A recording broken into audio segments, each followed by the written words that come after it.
Hello and welcome to Skyline.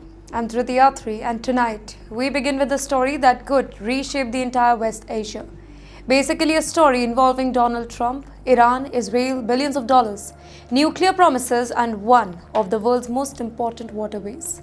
But that is not all. We will talk about a growing rebellion against this peace deal. Well, Israel's defiance, the mysterious death of an Indian sailor near Oman, a tragic plane crash in America, and China's shocking claims about spy turtles and spy ship. So stay with me because every story tonight, it reveals something bigger that is happening beneath the surface.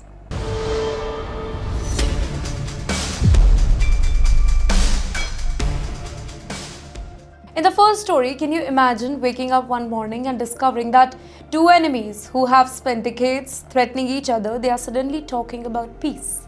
Well, ladies and gentlemen, that is exactly what appears to be happening between the US President Donald Trump and Iran. Now, for months, the world watched tense situations.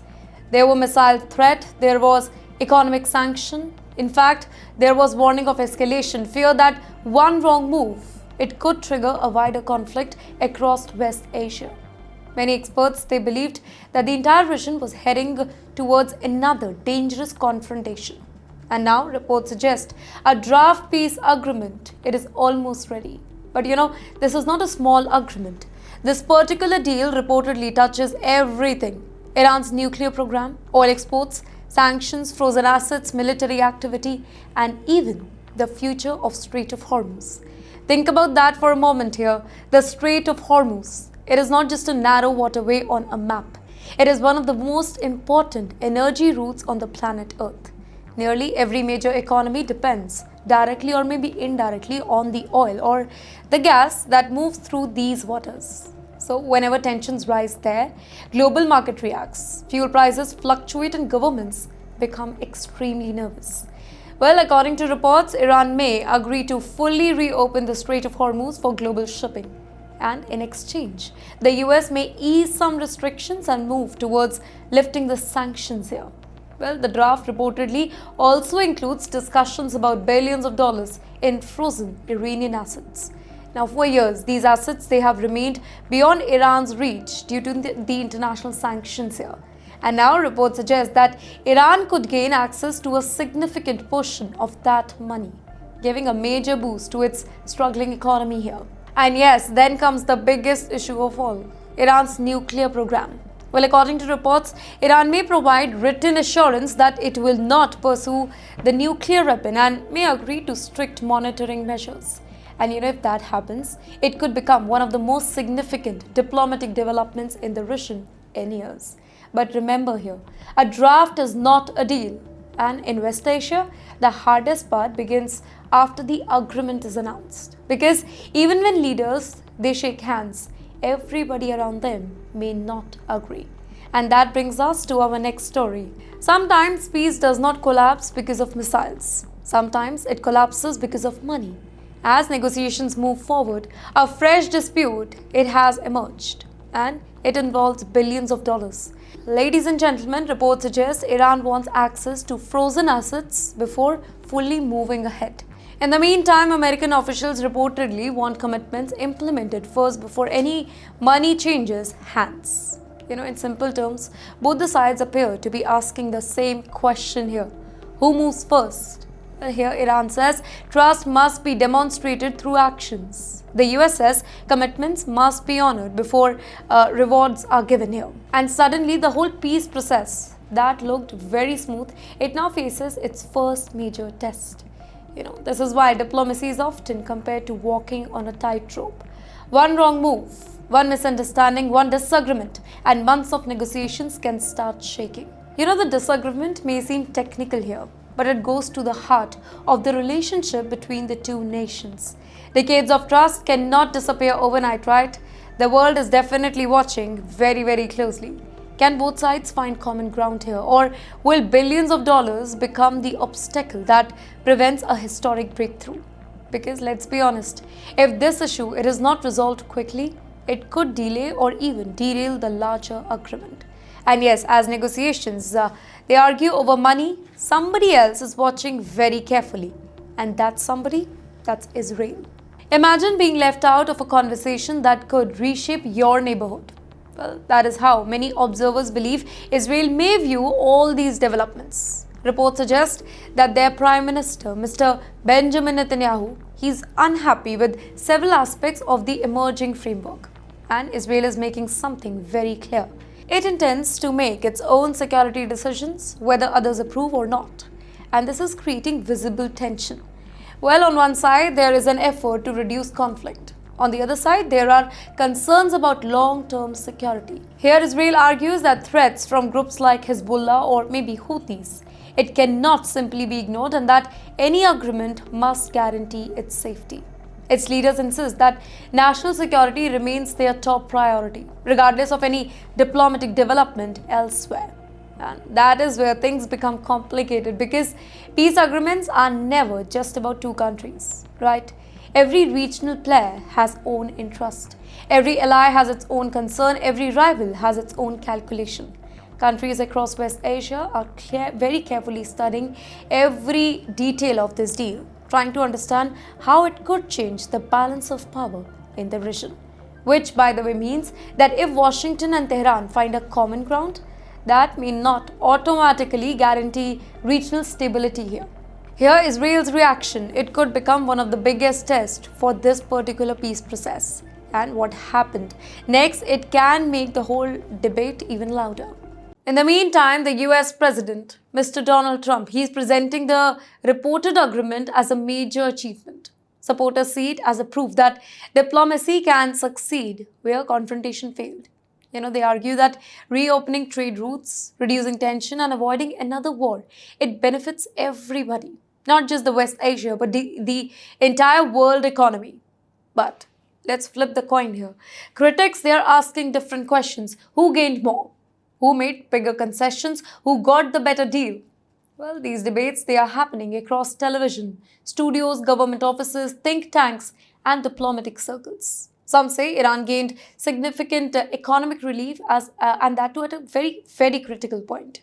Others argue that the agreement, it places important limits on Tehran's activities and therefore it serves American interest.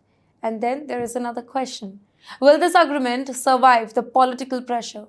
Because let's be honest here, history has shown that peace agreements, they often face resistance long after they are announced. A lot of people, a lot of groups, political opponents, regional allies and security experts, they may all have different opinion about this deal.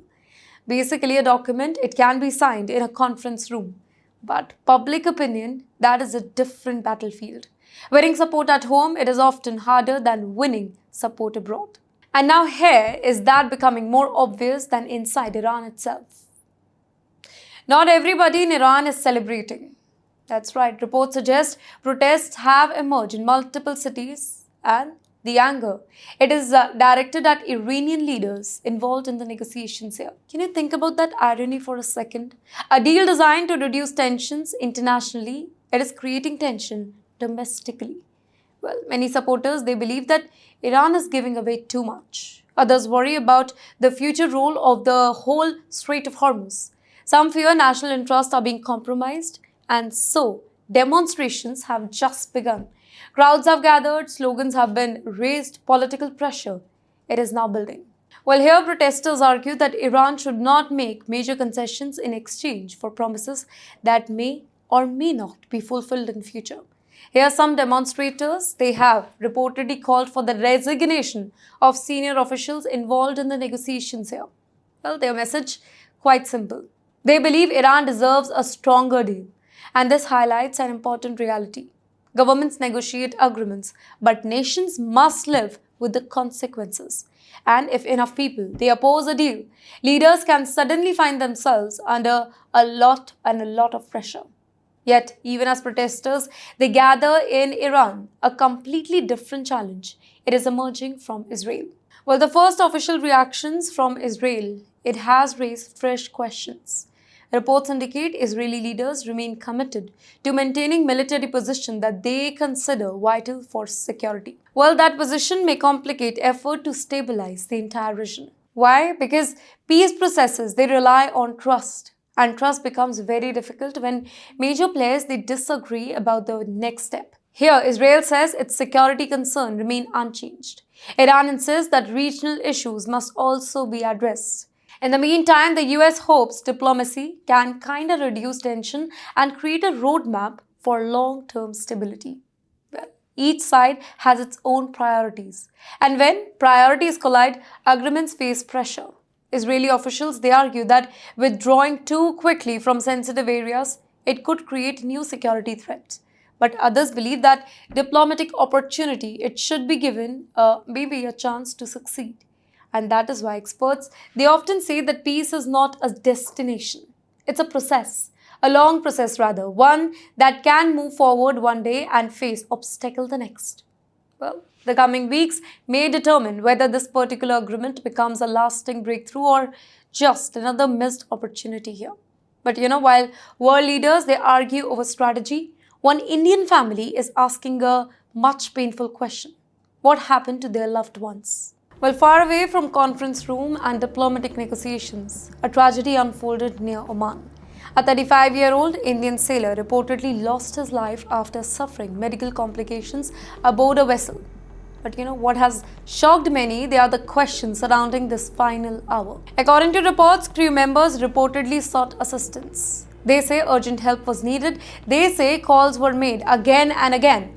As the sailor's condition worsened, those on board, they reportedly became increasingly desperate. And now a grieving family want answers. Can you imagine the pain? A loved ones working thousands of kilometers away. A medical emergency unfolding at sea. Family members waiting for the updates. Well, hoping for a good news. Praying for a recovery. And then a devastating news arrives. The case is now drawing a lot of attention because it highlights the risk faced by thousands of seafarers who are working far from their home. Many spend months at sea. Well, they endure isolation, extreme weather, long working hours, and medical emergencies where every minute matters. Well, for one family in Tamil Nadu, those questions remained unanswered. And yes, while they seek the closure here, America is dealing with the tragedy of its own. Basically, a routine flight. A normal day, people preparing for skydiving. Excitement, it was in the air. And then disaster struck. A private aircraft, it crashed shortly after takeoff in Missouri. Sadly, 11 people, they were on board. A pilot and 11 skydivers, and none of them survived. In the meantime, witnesses say that the aircraft struggled to gain altitude. Moments later, it reportedly made a sharp turn before crashing near the airport. Families watched in horror. Emergency responders, they rushed to the scene, but there was nothing that anybody can do. In the meantime, investigators are now working to determine exactly what happened. Maybe a technical failure, human error, a technical error, nobody knows. Well, at this stage, questions greatly outnumber the answers here. Aviation experts, they will examine the flight records, maintenance history, weather condition and wreckage evidence. But that is often the most painful part of aviation disaster. Families want immediate explanations, but investigations do take time. Sometimes months, sometimes years. But now 12 lives have been lost and 12 families are living through unimaginable grief. But before we close, we have one final story. A story that sounds almost unbelievable. Yet, it is being discussed very, very seriously. Well, what if I told you that a turtle could become a spy? Or maybe a fish could become part of an intelligence operation? It sounds like a science fiction, right? Well, it sounds like something straight out of a Hollywood movie. But let's be honest here, China has issued warning about exactly that. Chinese authorities claim that foreign agencies may be using marine animals fitted with sensors to gather information near sensitive coastal areas. The claims have sparked global speculations and curiosity. Are these genuine security concerns? Is this information war, or is it just a meme? Well, whatever the answer is, the story has captured attention because it highlights how the modern espionage is changing. What makes the whole story even more fascinating is the timing. China is increasing activities around the US ally, that's Taiwan. In the meantime, military competition is intensifying. Underwater surveillance is becoming more and more important. Well, countries are investing heavily in technologies designed to monitor the ship, submarines, underwater infrastructure. Well, the seabed, it is increasingly viewed as a strategic battlefield. Communication cable, sensor network, and naval operations all depend on what happens beneath the waves. And now, according to these claims, even marine life, it is entering the conversation. Well, whether these warnings reflect a real threat or not, that's one thing that's not clear yet.